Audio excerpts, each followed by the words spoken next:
హ్రీంకారాసనగద్భితా నలసికాం సౌహ క్లీం కళాం బిభ్రతీం సౌవర్ణాంబరధారిణీం వరసుదా ధౌతాం త్రినేత్రోజ్వలాం వందే పుస్తకపాశమంకుశధరాం స్రగ్భూషితాముజ్వలాం త్వాం గౌరీం త్రిపురాం పరాత్పరకళాం శ్రీచక్ర సంచారిణీం. ఓం శ్రీ బెజవాడ కనకదుర్గాదేవ్యై నమః. శ్రీ దుర్గామల్లేశ్వరాభ్యాం నమః.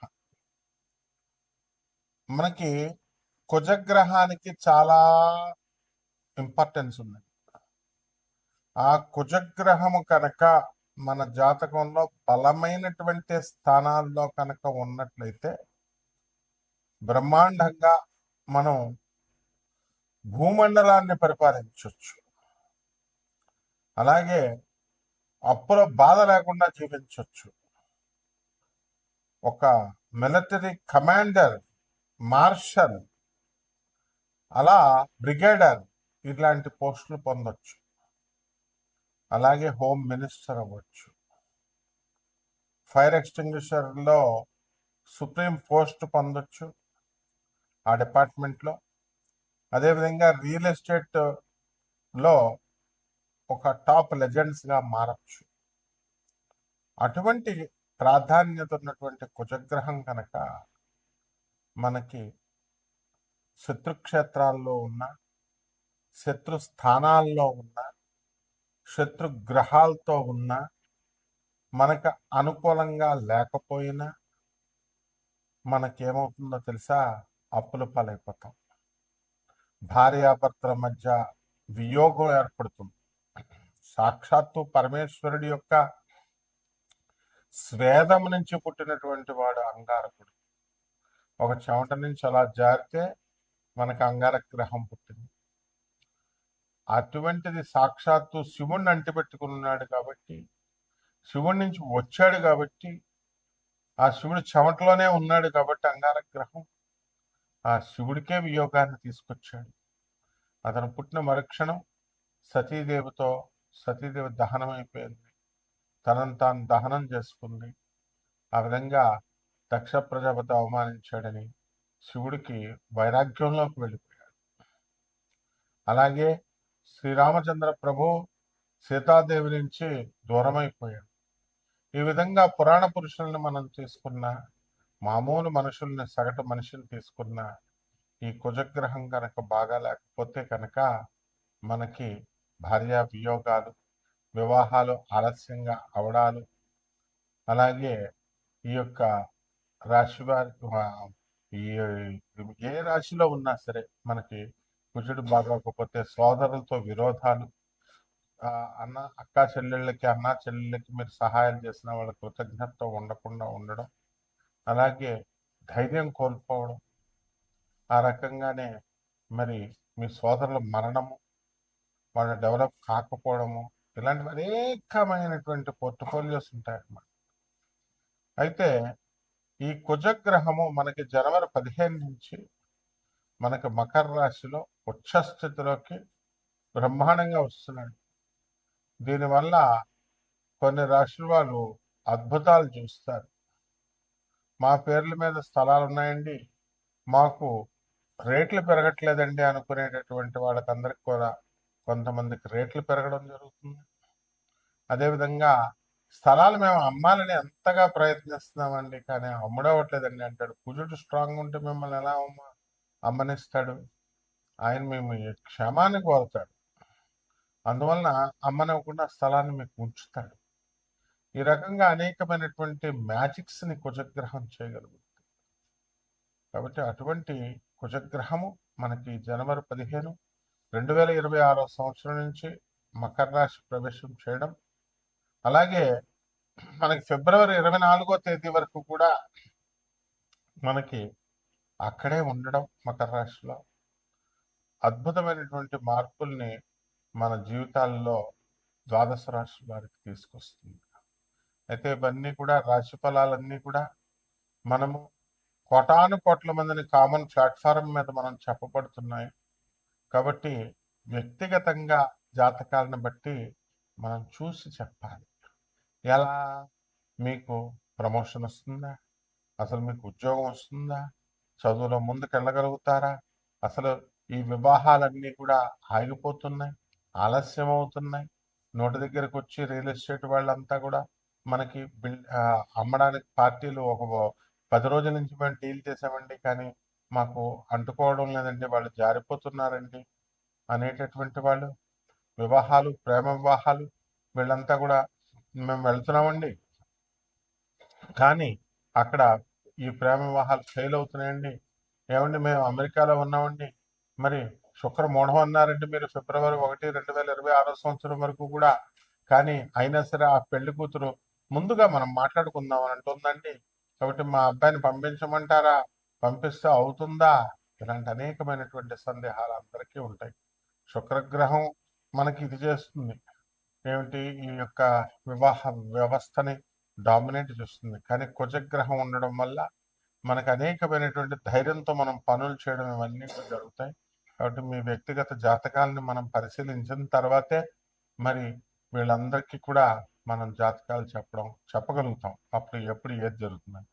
అయితే ఎవరినైనా జాతకం అడగాలి అని అనుకున్నప్పుడు ఇదివరకు కాలంలో గురువు గారండి అని చెప్పి చక్కగా ప్రేమతో గురువు గారిని అడిగేవారు. పాతకాలం గురువులంతా కూడా మా గురువుగారు మధుకృష్ణ శాస్త్రి గారు, మరి అలాగే శకుంతలాదేవి గారు, వాళ్ళంతా వచ్చేవారు. బెంగళూరు వెంకటరామన్ గారు, వీళ్ళంతా మా గురువు గారి దగ్గరికి సశాస్త్రీయంగా సహేతుకంగా మేము మా గురువులకు కృతజ్ఞతలతో చెప్పాలి. ఎందుకంటే అంత చక్కగా శాస్త్రబద్ధంగా మా గురువులు చెప్పేవారు. మరి అటువంటి డిసిప్లిన్ అనేది గురువుల దగ్గర నుంచి వస్తుంది. కాబట్టి మా గురువు గారి దయ వల్ల మనకి డిసిప్లిన్ అనేటటువంటిది మనకు రావడం జరిగింది. కాబట్టి పాపం జాతకం తెలుసుకోవాలని చాలా మందికి ఆశ ఉంటుంది, కానీ ఇప్పుడు కమర్షియల్ అయిపోయింది పాపం. మరి వీళ్ళు కూడా బతకాలి, జనం కూడా అలాగే తయారయ్యారు. డబ్బులు గురుగారి చేత ఫ్రీగా చెప్పించుకుందామని తప్ప అసలు మరి ఛానల్ కెమెరామ్యాన్లకి జీతం ఎలా వెళ్తుంది, ఛానల్కి జీతం ఎలా వెళ్తాయి, యాంకర్లకు జీతం ఎలా వెళ్తాయి, కరెంటు బిల్లులు ఎవరు కడతారు, అద్దెలు ఎవరు కడతారు, ఇవన్నీ ఎవరు చూడరు. అంతేకాకుండా టైటిల్స్ ఎలా పెట్టారండి, అలా పెట్టారండి, ఏమండి ఇలా చెప్పారండి అనే సలహాలు ఇవ్వడానిక మనం ఫోన్ నెంబర్లు ఇచ్చేది? మీరు తెలుసుకోండి, లబ్ధి పొందండి. అలాగే ఈ యొక్క మోడర్న్ సైన్స్ మనకు వచ్చింది. మోడర్న్ సైన్స్లో మనం ఐఐటి మద్రాస్ నుంచి పిహెచ్డి చేయడం వల్ల ఫిజిక్స్లో చక్కగా మనకి నాన్ కమర్షియల్ బేసిస్తో అందరికీ జ్యోతిష్యం అందుబాటులోకి రావాలి, ఫోన్లే పాపం తెలుసుకుంటారన్న ఉద్దేశంతో మనం చెప్పడం జరుగుతుంది. అయినప్పటికీ కూడా మీరు క్రిటిసైజ్ చేసిన ఇచ్చేసిన మరి బాధ కలిగి మొత్తం అసలు ఎవరికి చెప్పకూడదురా అని అనిపించేస్తుంది అనమాట. కాబట్టి అలా కాకుండా మీరు జాతకాలు తెలుసుకోండి, ముఖ్యమైన ఈవెంట్స్ మీరు తెలుసుకోండి చక్కగా. ప్రతి ఒక్కళ్ళు కూడా డిసిప్లిన్ అనేటటువంటిది ముఖ్యం. ఫస్ట్ ఆ డిసిప్లిన్ ఇచ్చేదే కుజుడు అనమాట. ఇప్పుడు జుట్టు ఎక్కువ పెంచుకున్నారనుకోండి, కుజుడు అంగీకరించడు. ఇలాంటి ట్రిక్స్ ఉంటాయి, అందుకు గురువు కావాలి. అంతేగాని ఊరికనే జాతకం ఏమండి నేనే మనం జాతకం చెప్పేస్తామండి, వీళ్ళకంటే నాకే బాగా తెలుసండి. ఒక ఆవిడ చెప్తుంది యుఎస్లో ఉండి, నేను జాతకాలన్నీ నాకు తెలుసండి. తెలియడం కాదమ్మా, నీ గురువు ఎవరో తెలియాలి. నీ పొజిషన్ ఫస్ట్ పాయింట్. నీ గురువు ఎవరు? గురువు విజ్ఞానం లాగా ఈ మామూలు సైన్సెస్ లాగా నేర్పరు. అది సాధన బలం ఉండాలి, డిసిప్లిన్ ఉండాలి, గురువు మీద ప్రేమ ఉండాలి, గురువు కాళ్ళు పిసకాలి. ఇన్ని తతంగాలు చేస్తేనే గురు పరంపర. అప్పుడు గురు మండలం నుంచి మనల్ని ఆశీర్వదిస్తారు, వాక్కు ప్రసన్నమవుతుంది, వాక్కు వస్తుంది.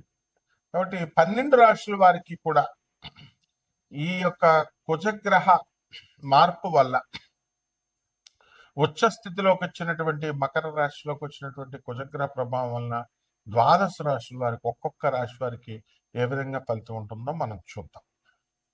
వృశ్చిక రాశి వారికి అందరికీ కూడా మనకేమవుతుందండి, కుజుడు ఉచ్చ స్థితిలో మకర రాశిలోకి వచ్చేసాడు. మీ బ్రదర్స్ అండ్ సిస్టర్స్ డెవలప్ అయిపోతారు. ఏమంటే చిన్నప్పుడు చూడండి, అబ్బాయి తమ్ముడి మీద ఏగవాళ్ళతో అన్న ఒప్పుకోడు, అన్న మీద చెల్లి, చెల్లి మీద అన్న. పెళ్ళిళ్ళు అయిపోయిన తర్వాత ఎవడ స్వార్థం ఆడిది. అక్కడ శత్రుత్వాలు వచ్చేస్తే ఆస్తి ఎక్కువ దొబ్బేసావు, నువ్వు దొబ్బేసావు అని కోర్టులకు వెళ్ళిపోతారు. ఈ రకంగా ఉన్నటువంటి ఈ యొక్క ప్రాబ్లమ్స్ అన్నిటినీ కూడా కుజుడు మకర రాశిలోకి వచ్చిన తర్వాత మీ మధ్య శత్రుత్వాన్ని అణిచేస్తాడు. బ్రహ్మాండంగా మీరంతా ఫ్రెండ్స్ అయిపోతారు. చక్కగా అరే మన అన్నయ్య కదా, చెన్నై మన తమ్ముడే కదా అని అసలు సానుకూలంగా మీరు మారిపోవడం జరుగుతుంది. That is the grandeur of the Mars planet అన్నమాట. కాబట్టి విపరీతంగా పెరిగిపోతుంది ఆస్తి మీకు. ఏమండి, ఇప్పుడు ఎస్ఆర్ నగర్ లంబాడి బస్తీ ఉంది. మరి అక్కడ చా ఇందిరాగాంధీ వచ్చి లంబాడీస్ అంతా కూడా డాన్స్ చేశారని చెప్పి రాసి పడేసింది మొత్తం అందరికి. ఈ రోజున కోట్లు కోట్లు, నానక్రమ కూడా కోట్లు కోట్లు లారీల్లో వేసుకెళ్లారు, ఆటోల్లో డబ్బులు రూపాయలు. ఆ విధంగా ఈ వృశ్చిక రాశి వారు కోట్లు కోట్లు వేసుకెళ్ళిపోతారండి డబ్బులు. మీ పేరు మీద ఏమన్నా స్థలాలు ఉన్నా, మీకు ఉద్యోగాలు, పోలీస్ ఉద్యోగాలు, ఆర్మీ ఆఫీసర్స్ జాబ్స్ ఇలాంటివి ఏమన్నా ట్రై చేస్తున్నా, క్యాంపస్ ఇంటర్వ్యూస్ సెలక్షన్స్ చేస్తున్నా, మీరంతా కూడా దీపు స్టార్ లాగా నెంబర్ 1 అయిపోతారు. అలాగే వివాహాలు కాదు అనుకునేటటువంటి వాళ్ళందరికీ కూడా వివాహాలు అనేటటువంటి ఠపా ఠపా అయిపోతా ఉంటాయి. ఇకపోతే ఈ యొక్క వృశ్చిక రాశి వారికి అర్ధాశ్రమ రాహువు, పంచమ శని, అష్టమ గురుడు ఎన్నున్నా సరే కుజుడు కొట్టి పడేస్తాడు. కాబట్టి he is the commander in chief. అందువలన ఈ యొక్క ఇల్లు కట్టిపడేస్తారు. ఇల్లు లేనటువంటి వాళ్ళు, స్థలాలు లేనటువంటి వాళ్ళు స్థలాలు కొంటారు. కానీ మీకు ఒక్కటేనండి, వృశ్చిక రాశి వారికి ఏంటంటే తింగరతనం. పెద్దవాళ్ళు చెప్పింది వినరు, మరి ఇతరులు మీరు పప్పులో కాలేస్తారు. పాత వాళ్ళు మంచి వాళ్ళని మర్చిపోయి కొత్త వాళ్ళతో దోస్తానాలు చేస్తారు.